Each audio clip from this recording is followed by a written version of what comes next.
በዋናነት ይሄ ወቅት ደግሞ የሁለት ተግባራት የምንሰራበት ወቅት ነው ማለት ነው። አንደኛ የደረሱ ሰብሎችን አላስፈላጊ ብክነት ከመድረሱ በፊት አርሶ አደሩ በንቃት የለፋበትን በክረምት የሰራውን ስራ ወደ ጎተራና ወደ ውጤት ማብቃት ስላለበት በትኩረት ይዞ የሚሰራበት ወቅት ነው። እሱን የግንዛቤ ፈጠራ ስራ እየሰራን ያለንበት ሂደት ነው ያለ። አርሶ አደሩ በአላግባብ በማሳ ላይ በመቆየት ሰብሉ ለብክነት የሚዳረግበት ሂደት እንዳለ እያስረዳን አሁን ላይ የሰብል የመሰብሰብ ስራው በሁሉም ሰብሎች የደረሱ ሰብሎችን በወቅቱ ዝናብ ሳያበላሻቸው የአላግባብ ደግሞ ፀሐይም በስቶባቸው እንዳይረግፉ እነዚህን ሁሉ ትምህርት እየሰጠን የሰብል የመሰብሰብ ስራ የተጀመረበት አግባብ ነው ያለው።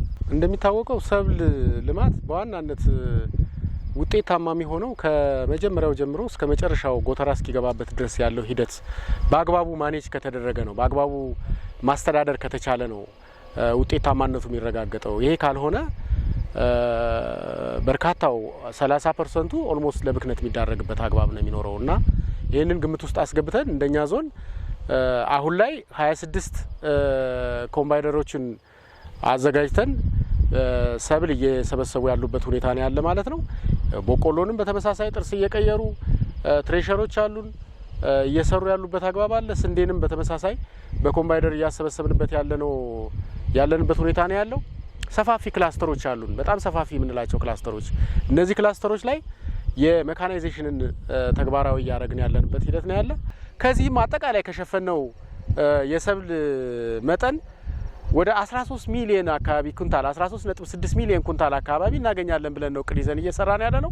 አሁንም ድህረ ትንበያዎችም የተጠቃለለ አይደለም እንጂ የሚያመላክቱት ከዛ በላይ ልንሄድ እንደምንችል ነው። ይሄ የሆነበት ምክንያት ደግሞ ቅድም እንዳልናችሁ አርሶ አደሩ በአግባቡ ግብዓት ተጠቅሟል። የዘንድሮ የምርት ዘመኑ ዝናቡ በጣም ተመጣጣኝ ነበረ። በአግባቡ አርሶ አደሩ የሚፈልገውን ሰብል ዘርቶ ውጤትም በጠበቀው አግባብ እንዲያገኝ የሚያስችልበት አግባብ ስለነበረ ምርታችንን ከገመትነው በላይ እናገኛለን ብለን ተስፋ እናደርጋለን ማለት ነው።